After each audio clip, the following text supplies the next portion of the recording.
Welcome back to the Latino Athlete podcast. Today we have a very special guest. He is an assistant basketball coach to a Division I program, Santa Clara University in California. Please welcome Jason Ludwig.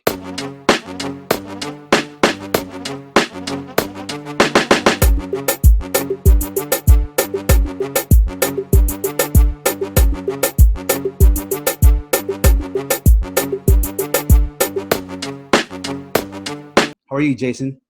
Oh, I'm doing great. Eric, thank you so much for having me. It's always a pleasure to be a part of anything that's advancing young men and obviously especially Latinos. So thank you so much for having me here today. Absolutely. Thank you so much for coming on. I know we were talking offline. There's tons of stuff that I want to get into that I've learned so much from the times that we talked, but you're based in California, you're in the West Coast. I understand that the virus is returning or is peaking in California and some of these states. How are you? How's your family? How are you guys doing this virus? Oh, thank you for asking. Everybody is good on my end, thankfully. Most of my family is in Southern California, and everybody seems to be doing fine. I'm up in the Bay and just been kind of hunkered down here by myself. All of our players are back at home with their families, and coaching staffs are up here in the Bay as well, but they're with their families. And we've just been staying connected via Zoom, phone calls, text messages. We do a weekly Zoom call with the entire coaching staff and team. We've had guest speakers, so we've done a good job of staying connected. Taking advantage of the whole new virtual world, right? It's amazing the things that you can do, and I think although this pandemic has been it's a tough deal for everyone, but like in any situation, any tough situation, there's always good that can come of it, and I think it's allowed us to really take a step back and I think be able to take the time to connect with people like we never have before. And that's something that I know I've been able to take from this experience. Fantastic. So let's start at the beginning. Who is Jason Ludwig? Oh man, we can go so many different directions. At the core, I'm just I was a young Latino kid growing up in East LA, Montebello, and had a love for sports, both baseball and basketball, and played it to the best of my ability. But I think growing up in that area during that time, that environment, is really hard for anyone to really make it out of that community, especially in sports, let alone just to make it out at all. And I was fortunate enough that I was a good student and had really good grades. Took that part very serious, so I was able to go to college and decided to go to UCLA. I had some Division III offers, but it was always my dream to go to UCLA, and that's where I ended up going. I was fortunate enough to get in, and it's kind of, I don't know if it was luck or if it was meant to be, but it's a funny story how I got into college basketball. I played it in high school competitively and was pretty good for my area, but wasn't good enough to play at UCLA. But by total chance, total coincidence, I ended up becoming roommates with Dijon Thompson, who was a top 100 player, one of the most coveted players out of Southern California, who was an incoming freshman at UCLA that same year. So we were roommates during the freshman summer program for the entire summer, and we became good friends. So I didn't even know that there was student manager positions, that I didn't even know that existed. It was a whole other world to me. But I ended up finding out that there was a position open. So I called Dijon and I said, "Hey, can you help me get this position?" He said, "All right, let me see what I can do." And initially, they weren't going to hire me, but Dijon was persistent. He used some of his influence, and he got me an interview. And I was fortunate enough to secure the job as a student manager, and that is what initially sparked my interest in college basketball and the opportunity to eventually become a coach. So I did that for 4 seasons. And I think where it really turned was my junior season. Ben Howland was hired as the head coach at UCLA. And him and I just kind of struck a good friendship. You know, I mean, he was an unbelievable coach. I learned basketball at a deeper level than I'd ever learned before. And, and just kind of fell in love with the game from a different perspective, not so much as a player anymore, but now as maybe a coach. So when I graduated, I still wasn't for sure that I wanted to be a coach. I didn't know if I could do it or if it was a possibility. So I left and I went to go work at a financial consulting firm with a buddy of mine. And I did that for a few months. And I came back to UCLA to work a summer basketball camp. I was really close with the camp director at the time. And I, came back for fun. It was always a great experience. All these coaches from all over Southern California get to coach kids. My little brother would come to camp. So it was a fun experience. So I went back and I did it for a week. And I hadn't been back on the campus or around basketball at that level in a few months. And when I came back, I just knew that this is what I wanted to be a part of.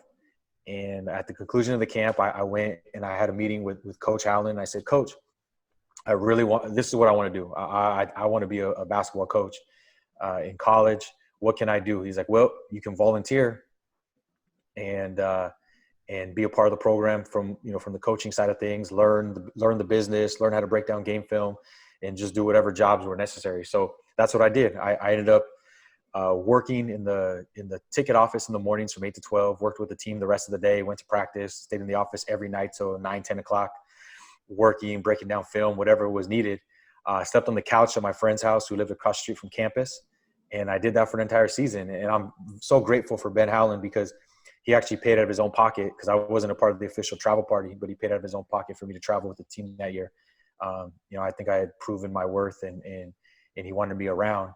And I was fortunate enough to gain that experience. And after that season, I secured my first college coaching position with Kerry Keating at Santa Clara, many years ago. And that's how I got into college coaching. So it's a little bit of luck mixed in with a lot of hard work. And now I'm here, 15 years later, an assistant coach at Santa Clara. You started as a manager on the team at UCLA. What were the duties of a basketball manager for a Division I basketball program? Man, so many things. In a nutshell, basically what it is you have to do everything you can to let the coaches coach and the players play with no distractions. That's ultimately the goal of yours. If you can go through a practice and nothing is needed, everything's ready to go, everything's provided, whether that's rebounding for players, getting a loose ball that goes out of bounds, to wiping up the sweat off the floor, to running the scoreboard, taking stats, rebounding for guys after practice, doing the laundry after practice, making sure the locker room's clean. I mean, you name it, we did it. It's a thankless job. It's one of those jobs where you have to, no job is too small. You have to be willing to do anything and everything. And really, at the end of the day, it's a very thankless job. But it was again, a lot of hard work, but I appreciate the experience. I think it helped me stay humble and hardworking.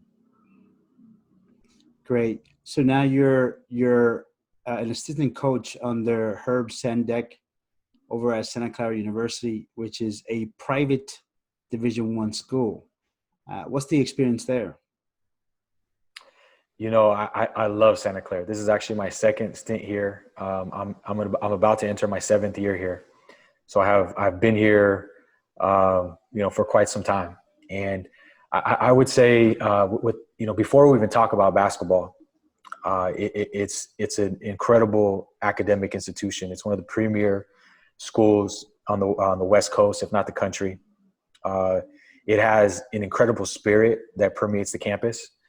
It's a type of place where students are taught not only to be successful, but once they achieve success, to give back to the less fortunate. And that all starts with the Jesuit fathers who run the university. So that's something that it's easy to get behind, and it's easy to support and be proud of. And it's really easy to sell in recruiting, because it's a place that, I would love, my younger siblings or my kids one day uh, to attend a school like this. And I've yet to meet an alum who didn't just absolutely love their experience. So from a university standpoint, it's very special.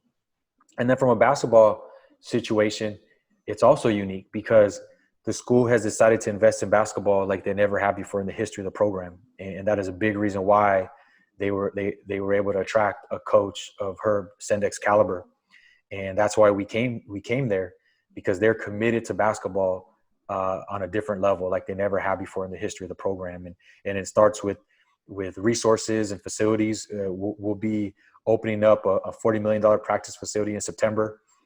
And then everything else about it, the way we travel, the way we treat our players, the resources, the way we feed our guys, it's all done at a high major level. And I feel very, very fortunate to be at a place like this in California, which is one of the most beautiful place to live in all the United States, with terrific weather, great quality of life. And then to be at a school like Santa Clara and then working for Herb Zendek, man, I'm very blessed. It would be hard to find a better situation. Yeah, it's definitely situated in an amazing location and area, Silicon Valley, which is the home of technology. You know, the home of all these big technology hubs, the Facebook, the Googles of the world. Is there any relationship within Silicon Valley and the school? I should have mentioned that in the last question because there's a huge relationship. I tell you what, it's one of the main reasons why kids want to come to Santa Clara, because Silicon Valley is the center of the world for business and technology. There's not a campus, a tech campus that we don't have some sort of connection to through Santa Clara, and that's something that's really special. And I know that in talking with guys that either are at Santa Clara now, or are former players that have graduated, one of the biggest reasons that they came to Santa Clara, and one of the things that they took out of their experience, is that they know when their basketball career is over, they feel very confident that they'll be able to provide a great life for their families because of their relationships, contacts, and connections that they've made in the Silicon Valley.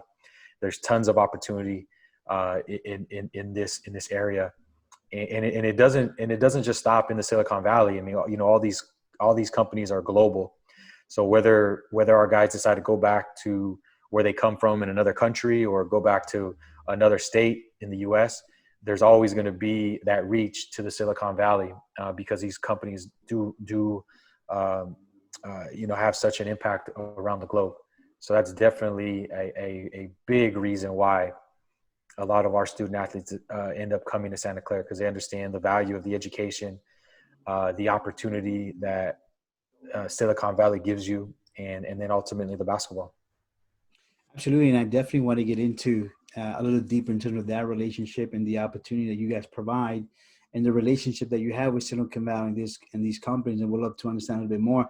Are there internships available for your athletes and for your students within Silicon Valley? I mean, you guys and Stanford University are universities that are positioned very I don't even know the right word. It's unbelievable the access that you have in Silicon Valley if you're in business and if you're in technology. Well, So definitely want to touch that a little bit. yeah, great question. Well, I would say this.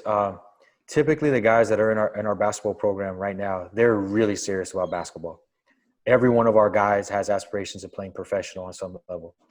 So the internships are available, but our guys, every free moment they have in the off season, it's dedicated to making sure they're doing well in school and working on their game. It's kind of one A and one B, and so they typically don't have the time to devote to an internship. However, because they are a part of the basketball program, because they go to Santa Clara, we have no football, so basketball is the premier sport, the sport that people look at, and so they have access that not a lot of people have, that not a lot of other even students have.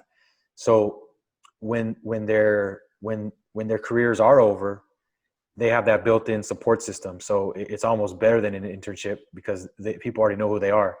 And if you're a good person and you do a great job of cultivating those relationships, then you'll have no problem finding a job in the Valley. In fact, there's 3 or 4 guys off the top of my head that we've had in the last 3 or 4 years that have ended their careers in basketball and are already working in the Silicon Valley, whether that's at Google or Seagate or Apple. So it's we see the benefits of it, even in the last couple of years. Fantastic. How do you guys, and I know you touched on it a little bit in terms of what you guys offer aspiring athletes that are considering to attend your school and your program. How do you evaluate high school players? Well, the first thing I can tell you is it's not an exact science. However, there are some non-negotiables that we have at Santa Clara. And I think it's different everywhere. Every program, every coach values different things. But I think what's most important, at least for me as an assistant, is I have to evaluate, okay, what does my head coach look for? What are the things that he values the most? And I have to identify those things and go out and get them. Because I think the worst thing you can do as an assistant coach is go out and recruit a guy who maybe you think is good but doesn't fit your head coach, and you do it anyways because you think you know more or know better, and then it doesn't work. So I think that's very important, is to know what your head coach values, because if you can surround him with guys that he's comfortable with and can coach and fits your system, then I think you have a chance to be the most successful. So without even talking about basketball, the first thing is character, right? I mean, that's number one. I just don't think it's possible to win at a high level, at the level that you need to in college basketball, if you don't have character. And that's something we try not to sacrifice. We try not to sacrifice character for talent. It's easy sometimes. It gets really tough to, oh man, this guy's really, really good, but man, he's got some issues, and you try to start to justify things. So you have to do your best to separate the two and really lay that down as your foundation. So you try to recruit guys. You ask, all right, when you talk to your contacts and connections, all right, well, who's going to fit Santa Clara? Who's going to fit your head coach? And it always starts with character. And then from there, you go to probably toughness and love for the game. Do they really love the game? How tough are they? How committed are they? You look at those types of things, and then they obviously have to be good at basketball. And for us at Santa Clara, we value skill level.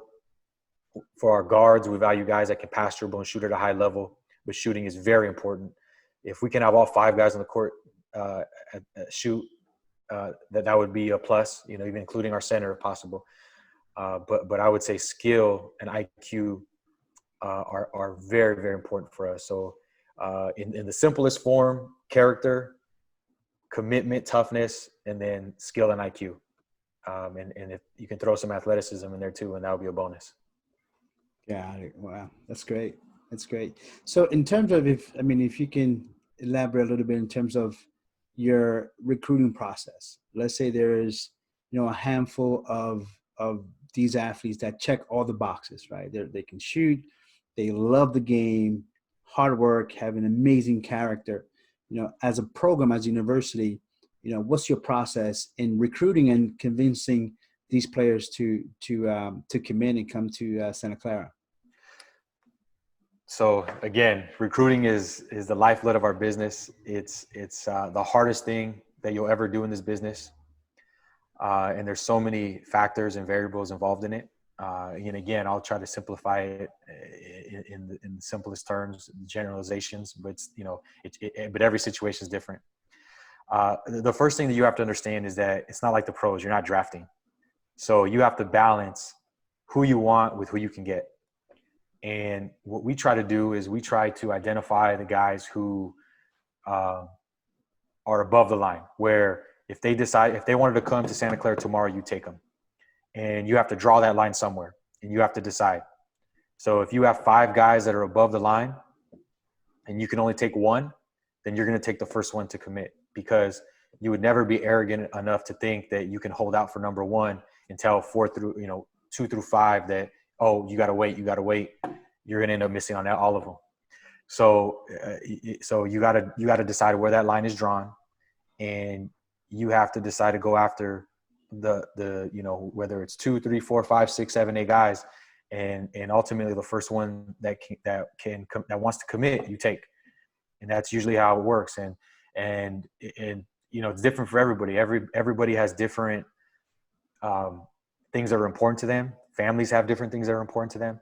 And we have to try to identify the kids and the families who, most closely match up with what we can offer, right? Kids that value education, families that value education, families that value opportunity after basketball, kids that value coming to play for a head coach like Herb Zendek, knowing that they're going to learn the game at an incredible level. Kids that are bold, that want to do something special, that want to be a part of something special and leave a legacy here and do something at Santa Clara that hasn't been done, since Steve Nash was here. So we have to identify those types of kids that have a chip on their shoulder and aren't going to pick the school based on what school is going to get them the most likes on Instagram or Twitter. We want the kids who are going to come here because they understand that this is going to be the best fit for them, and they trust our coaching staff, and we're going to get the most out of them. And that's who we have to identify. Got it. How large is the radius of recruitment? How far east do you go? How far around the world do you go to recruit players? Well, we go all over the world. Santa Clara, especially California, is an appealing place. People from all over the world know California. They want to be here. They want to live here. So we recruit all over the world. We in fact, we have 5 international players in our program right now. We have a kid from Naples, Italy. We have a kid from Montevideo, Uruguay. We have 3 kids from Canada, two kids from the Toronto area, and 1 from BC. And we continue to recruit all over the planet because we have an appealing place. We have great academics. We're in California, so we have a place that people from all over the world would enjoy being at. Great. You mentioned Steve Nash, the great Steve Nash. How's his relationship with the school? Does he have a relationship? Does he come back? Does he provide some support to the program? Funny you mentioned that. I actually texted with him today, and he's going to speak to our team next week. During our weekly Zoom. So every week we try to bring in a guest speaker, and coincidentally, we were just texting this morning, talking about he's on vacation right now with his family, and is is happy to speak to our team when he gets back. So he's tremendous. He is just one of the good guys in basketball. He's just a tremendous person, great family man. Loved his time at Santa Clara. He's a huge advocate for the program, and I can't say enough great things about him as a person. Great. Talk to us a little bit about Coach Zendek and your relationship with the coach, and how you met him, and how you guys started working together. So 2013, I was at UCLA. It was my second stint at UCLA, and we won 25 games, won the Pac-12, but we got fired. So I was out of a job, and it was actually really tough for me because I had spent 10 years of my life at UCLA. It was my dream school. I'm from Los Angeles, and I was coaching there. I mean, talk about what an opportunity, and now I was out of a job. And I was like, oh my gosh, what am I going to do? I was a little depressed for a few days, and you have to bounce back. You have to be resilient. And I was fortunate enough through some mutual friends, get connected with Coach Zendek, and he interviewed me over the phone, and didn't know if I was going to get the job yet, but it turns out that someone that I had worked with at UCLA was very good friends with one of his friends. So that connection kind of put me over the top. So he hired me at Arizona State back in 2013. So I spent 2 years with him at Arizona State. And then, he had come off 3 straight postseason appearances, and then he gets fired. It's a crazy business, right? I mean, it was a new AD, so it was just, it's a part of the business. It had nothing to do with him. I think it was more, just the new AD wanted to hire someone that he knew. So now I was out of a job again. And then at that time, Ben Howland got the Mississippi State job. So I went with Coach Howland to Mississippi State for 1 year. And then after Coach Zendek spent a year off, kind of just evaluating what he wanted to do next, he got the Santa Clara job. So he called me up and said, hey, do you want to come back to California? and come be an assistant coach. And I said, absolutely. It was a no-brainer for me to come back home, closer to home, and be in California. So that's how I ended up back up at Santa Clara and just finished my 4th year with him. And so I've been with him for 6 years total, going on my 7th. He is an unbelievable coach, but he's even a better person. He treats everyone with great respect. However, he's extremely demanding. And the thing that I love about him the most is he doesn't pigeonhole you. He expects you to be good at every aspect of your job. So you're never going to be labeled as a recruiter or as an X's and O's guy or whatever it may be. He expects you to do everything at a high level. And I think that's why he's had so many assistant coaches go on to become head coaches, because he expects you to have a hand in everything that goes on in the program. So whatever it is, whether it goes right or wrong, like you feel like you're invested in it and you have a personal say in it. And so, so you take ownership. You have ownership in every aspect of the program. And I think that's something that he's really good at, is allowing his assistants to take ownership. And it forces us to have to really be prepared every day. We have to work. We have to study. We have to, grind it out and work. But in doing so, we become better as coaches. And, and I think that's why he's had so much success, not only winning, but also producing guys that have gone on to be really good head coaches. Talk to us about your Latino background, right? Because when you look at your name, you never suspect that you're Latino. Okay, yeah. So my mom's Mexican. She was born in Mexico, and my dad, he's white, Jewish white from the East Coast. And so when my mom was probably in elementary school, my grandpa had been coming back and forth from Mexico to the U.S. working, the fields and picking fruit and different things like that. Saved up enough money to bring the rest of the family to the U.S. And there were 6 kids, and my grandpa and grandma. So they moved to Ripon up near Modesto, and that's where my mom went to elementary school and junior high. When she got to high school, like maybe 8th or 9th grade, they moved to Los Angeles. And so during that time, so my mom was, finishing up high school in Los Angeles. She got a job, in her early 20s in downtown LA at a clothing manufacturing place. And my dad happened to be working there at the same time. And that's where they met. So my mom and dad got married. And so my dad is white, Jewish, and my mom is Mexican. So I don't have the Latino last name. My mom's maiden last name is Fuentes. But I grew up, I grew up in East LA, Boyle Heights, then moved to Montebello. So I really, identify with both, but culturally, I grew up in East LA, where 99.9% of the people are Latino. My grandparents only spoke Spanish. And so I have culturally that's how I was raised. And, I value both parts of my heritage. But growing up in East LA, I have a strong affinity for it, and it's a place that I'm very proud. It's made me who I am, and I'm very proud of where I come from. Fantastic. Yeah, the reason why I ask, because I know, myself, I am, Dominican, born in Dominican Republic. I grew up here in the States, and my kids are mixed. My kids are American, and I know a lot of people, a lot of athletes that are mixed, that are either black and white or Latino and black or Latino and white. Growing up, they always have kind of an identity, trying to find their identity. Are they closer to American or they're closer to their Latino roots?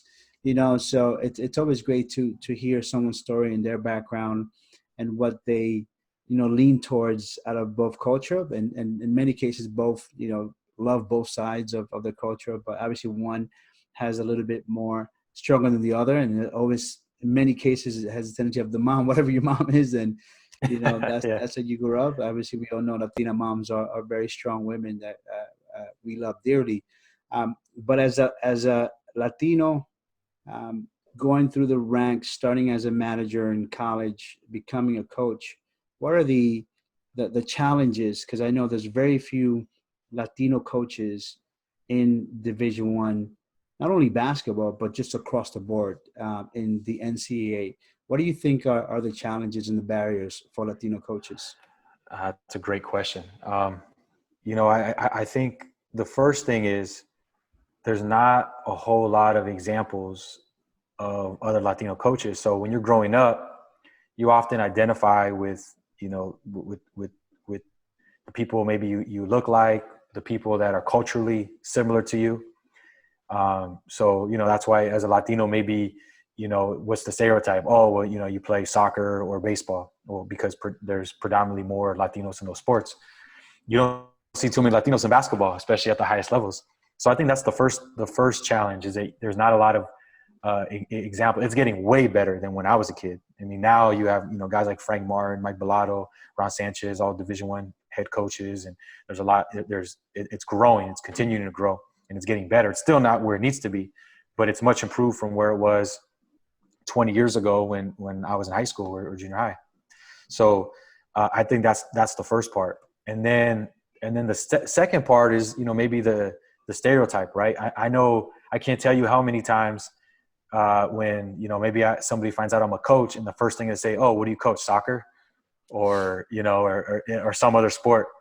And it's like, no, men's basketball. And they're like, look at me like shocked, like you do. Like, so I think trying to overcome the stereotype as well. And it's not easy. I think many people can get discouraged, because there's not others that maybe look like them that are doing it. As a 5'9" Latino, I'm the last person that they probably think is coaching basketball. But, as a coach, as I mean, I was a good player. I wasn't a Division I player or a professional player, but it takes so much more than being a good player to be a good coach. And I think that it doesn't necessarily have to do with how good of a player you were. Although if you played, then I think it's definitely an advantage because you can relate. You can relate so much more to the players when you're coaching them. So I think those two are big challenges, and I think the last part would be the network, right? Like there has never really been a great network of Latino coaches or a way to organize everyone so that we do have that connection to each other, so that we can encourage each other when we're down. We can help each other out when job opportunities open up. If somebody gets fired, we can rally around them and help them find something new. But I think that's the other part. So I think those are three probably major challenges, in the game of basketball for Latinos. But I think that we're in a situation now where we have a great opportunity to fix those things or improve them. Absolutely. And I hear from your tone that there is a solution in the works, and it's a great segue to talk about you founded the Latino Association of Basketball Coaches.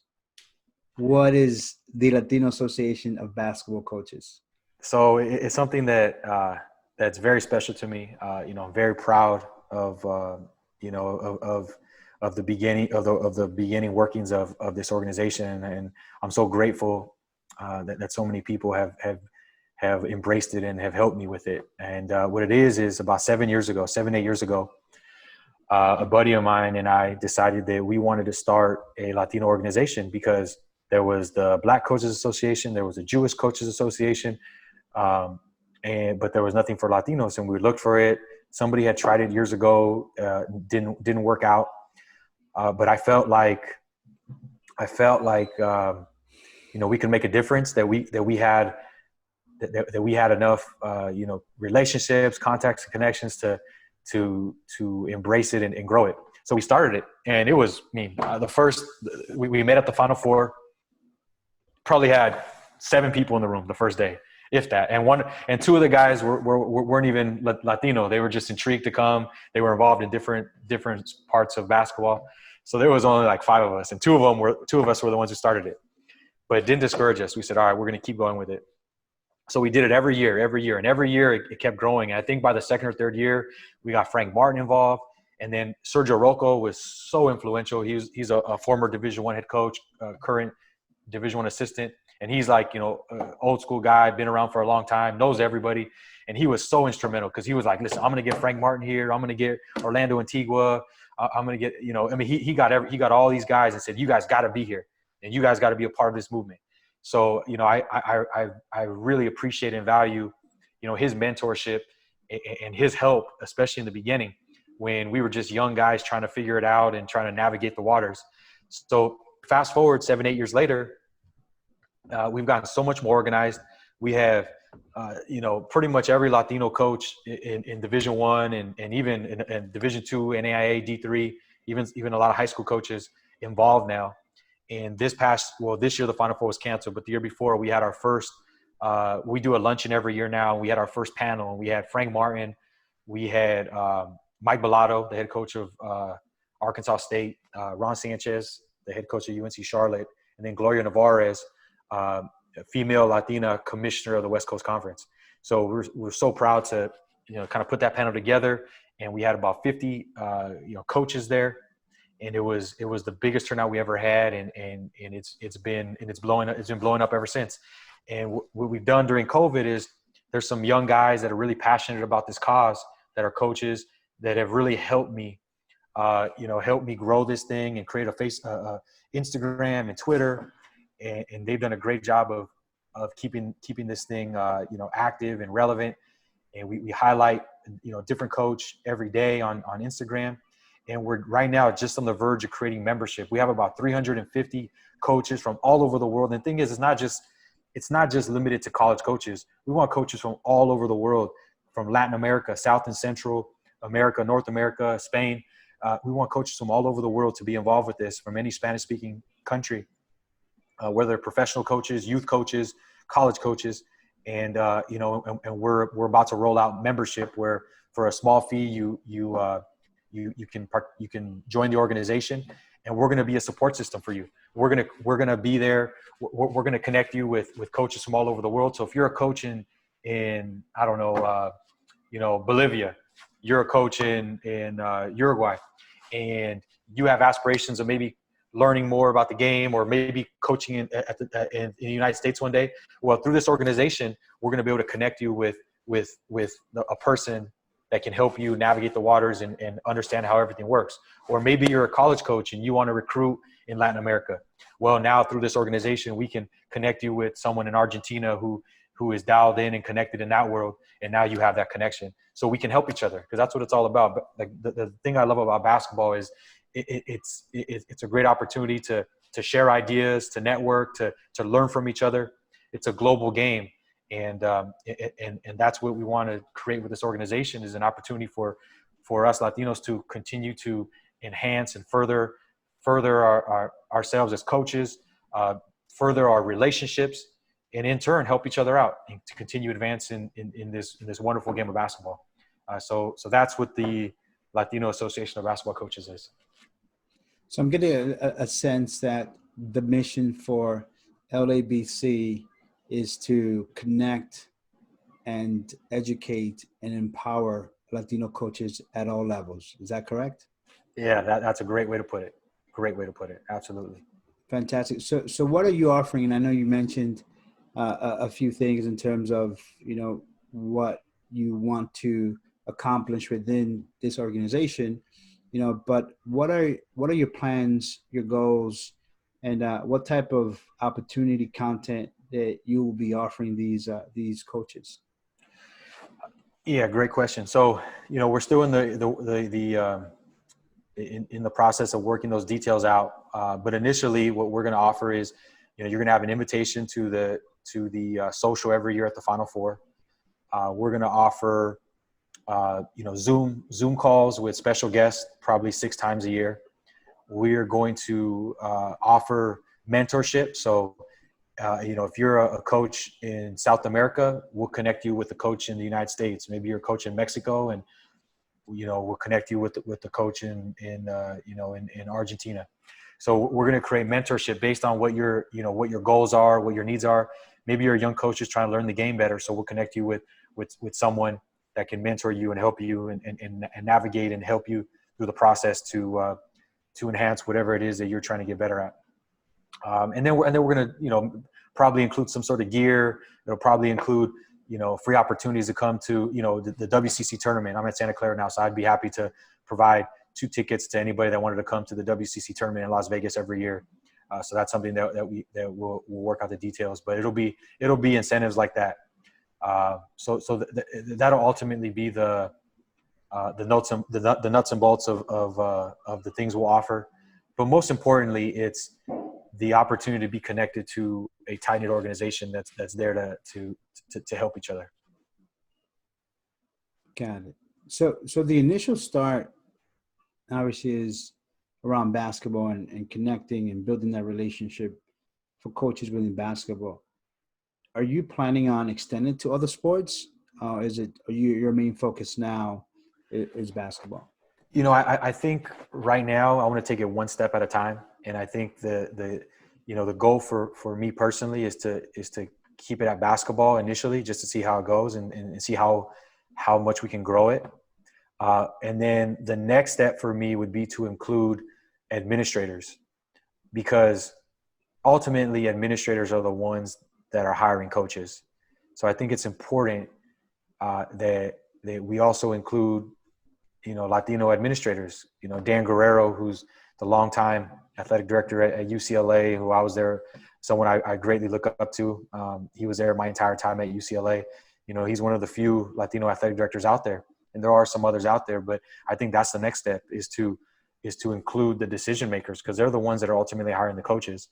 So I think that that'll ultimately be the next the next part to this organization. Fantastic. And we can't forget about the Latinas, right? Well, no, absolutely. And it's I got some things in the works right now. I have a young Latina from Mexico who is really passionate about, spreading basketball amongst the Latino community. And so, I don't want to give anything away yet, but obviously that's something that's very important. And, the more people that we can touch, the better. And I think that's something that's very important. Gloria Navarez was on our panel last year at the Final Four. She's, I want to say definitely the only Latina female commissioner of any conference.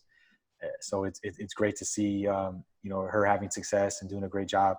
So that is absolutely a very, very important part to this organization.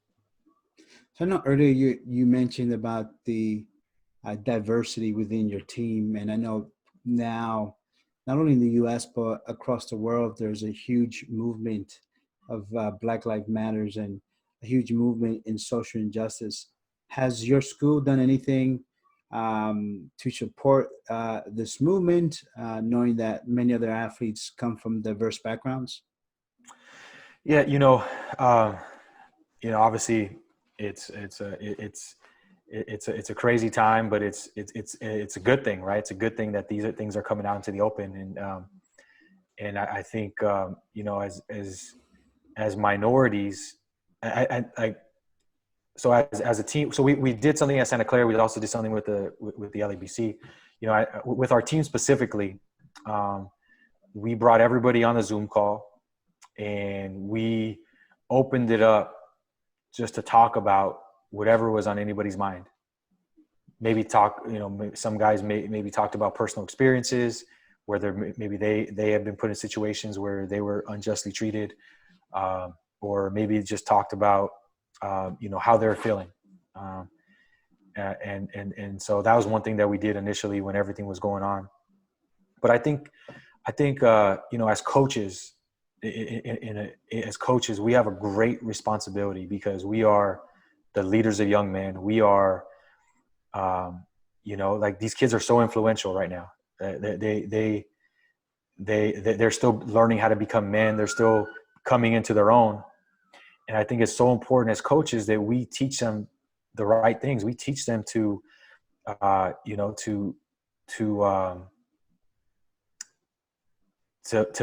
be accepting, right? To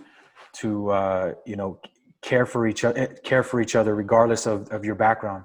And to me, I think that's what makes basketball so special, is when you're part of a team, you get put into adverse situations where you have to learn how to rely on each other. And when it gets to that point, you don't care what color the skin your teammate is, or where they come from, or what country they're from, or what language is their first language. Like, that doesn't matter. The only thing that matters is being there for your team and being there for your teammate and trusting each other and trying to overcome the adversity and working towards a common goal. And I think that's what's so special about sports is the fact that, like you don't even at some point you don't even see color. It doesn't even matter. It means nothing. All you see is the human being in front of you and how you can rely on each other, in order to achieve a common goal. And what I love about basketball is it's a microcosm of life, right? So if more people could learn how to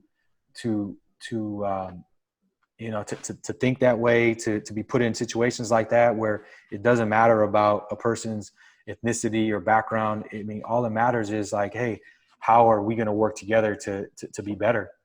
And I think that's something that as coaches, we have to continue to do a great job of that. And we have to continue to be leaders, not accept any sort of injustice as soon as we see it, to squash it, to make sure that all of our players understand that there's no place for that in our society, in our world. And, and use basketball as a way to bring people together. And I think if we do that, as coaches, we'll have been able to make a great impact. Absolutely. Sports is the ultimate unifier. And when, people are part of a team, they rarely see color. It's all about the team. It's all about the one mission. But what is your ultimate goals? Personally? Personally. Right now my goal is to do everything that I can within my power to help Santa Clara be the best they can be. And my long-term goal is to eventually, become a Division I head basketball coach. So I think they kind of go hand in hand. I think if I can do a great job for Herb Zendek and for Santa Clara, then my goal of becoming a head coach will eventually happen. What's the time frame of someone becoming a head coach at a D1 school? That's a very tough question because there's no real answer to that. It varies. It's timing, luck, a lot of patience. There's really no way to put a timetable on it because every situation is different. And, so I think it's just you got to do the best you can in the job you're in. And if the opportunity presents itself, you better be ready. But it's really hard to put a timetable on it. I don't think you can. I know guys that are in their early 30s that have become head coaches, and I know guys that didn't get their head coaching job until their late 40s, early 50s. So it's a combination of all those things. Got it. And I mean, I hear your passion and love for the game and your love for California and the West Coast. But being a head coach, you're willing to go anywhere. Absolutely. And I think and I have, I've been fortunate enough to work at places, obviously got my start at UCLA. I've been at Santa Clara, I've been at Arizona State, and I've been at Mississippi State. So, you talking about two very different parts of the country, West Coast and the South. So I think the fact that I've been able to recruit all over the world has really allowed me to see so many different cultures and experiences that if I got the opportunity really anywhere in the country, I could hit the ground running and be comfortable with it. So that's something that comes with the territory. You have to know as a coach that from year to year, you could be at a different place and you could be, across the country from one year to the next. Got it. So I know California was at the forefront of creating legislation for student athletes to get paid. As a coach for a Division I program, what are your thoughts about paying college athletes? I like the idea. But what's going to be most important is how they make it happen. That's the most important part is how are they going to how are they going to roll it out and achieve it? I think If they can figure that part out, then I think it's a healthy thing. But that's probably a conversation, for another podcast for a lot longer. Again, it's a positive thing, but they just got to figure out how to do it right. How many scholarships do you guys offer every year? So that varies because, we have 13 scholarships, at a time, on the roster at a time.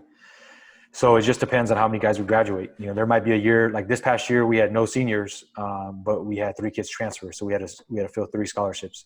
There could be a year where we have 1 senior and then we have to fill 1 scholarship, or, 1 senior and 1 transfer, then we have to fill 2. So it varies year to year. Typically, you're usually filling between 2 and 3 scholarships a year. I know the virus and COVID has affected, everyone in all levels in business and how, business operates. And I would suspect that it also affected recruiting. How has the virus going virtual affected your recruiting? That's a great question. Well, the NCAA has, extended the dead period. So, even if we wanted to, we couldn't go out anywhere because of the rules. So we've literally had to have had to do everything virtually. So we've taken advantage of Zoom. We phone calls, text messages. That's been the biggest way for us to communicate with recruits. We've taken advantage of film, watching a ton of game film, because you can't go out and evaluate in person. So the next best thing is to go ahead and watch film of recruits. So, not much has changed in terms of how persistent we've been and how aggressive we've been recruiting. It's just a different process now. Instead of going to visit kids, going to their homes, visiting with their families, going to their games or practices, now we're doing everything virtually via Zoom. Maybe we'll do a FaceTime virtual tour. We've watched a ton of film on them, and that's how we've had to make decisions. And back in the day when you got recruited, you will get these schools that would go to your home, that would go to your high school, that would talk to your high school coach and learn more about you. But now it seems that a lot of that has shifted. Now you're having universities having better relationship with the AAU coach and going to these showcases and going to these tournaments. When did that shift happen?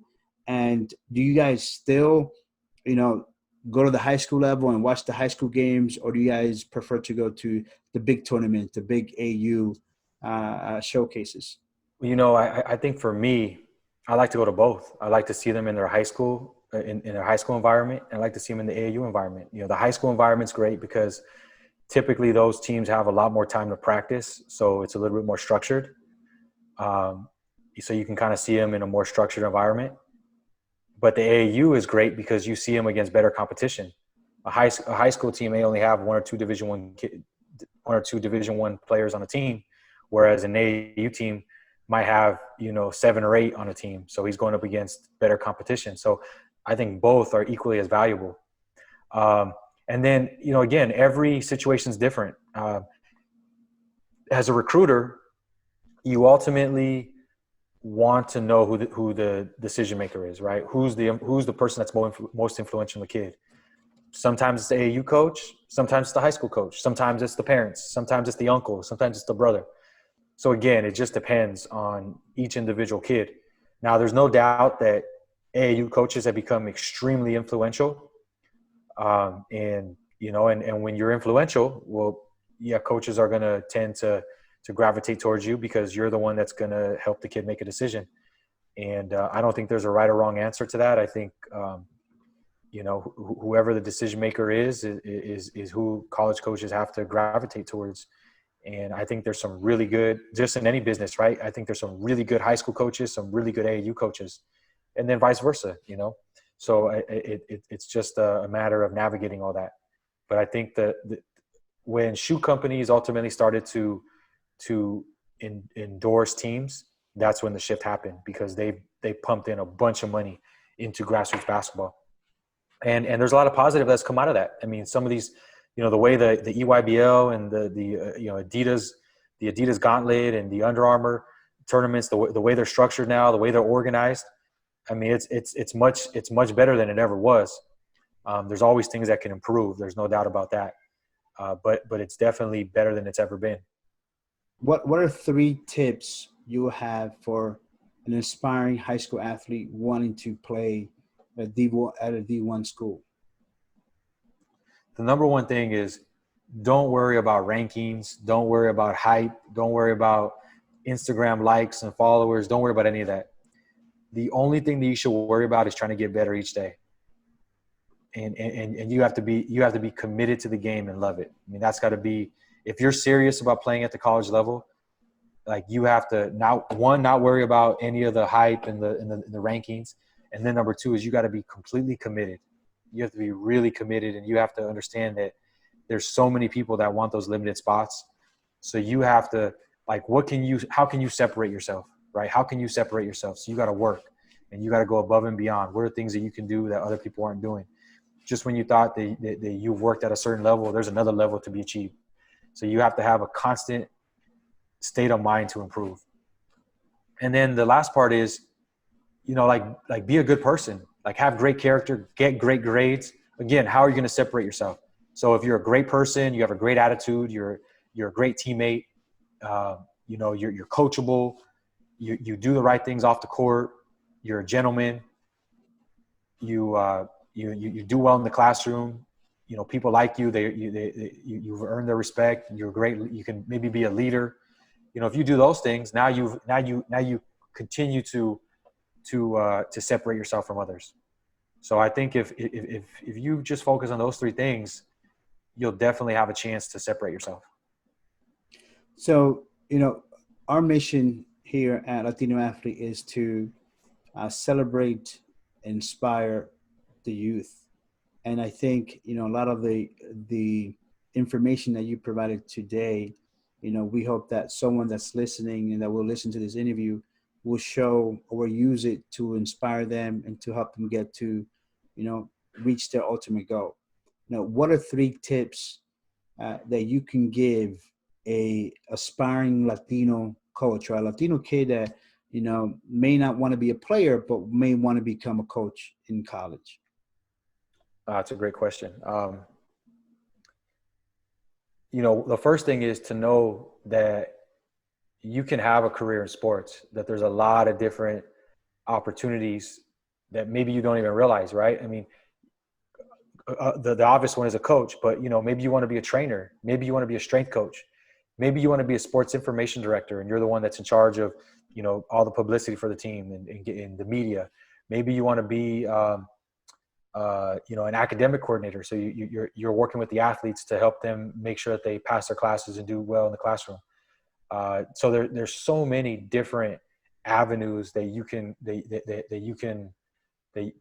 go to in the sports world. So that's the first thing, is to know that, like, there's all sorts of things that you can do. And then, something else I would say is, man, you got to be resilient. You got to be resilient. The sports world is extremely competitive. It's hard. It's cold. It's mean sometimes. It's like a roller coaster. The highs are high, the lows are low. So you got to be resilient. It took me 10 years before I became an assistant coach. I was video coordinator, director of ops for many, many years. I know a lot of other people that quit way before that, before they got their first opportunity to be an assistant. So I would say you got to be resilient, and you got to understand that there's going to be ups and downs, probably more downs in the beginning than ups. And you just have to be resilient. You have to work hard and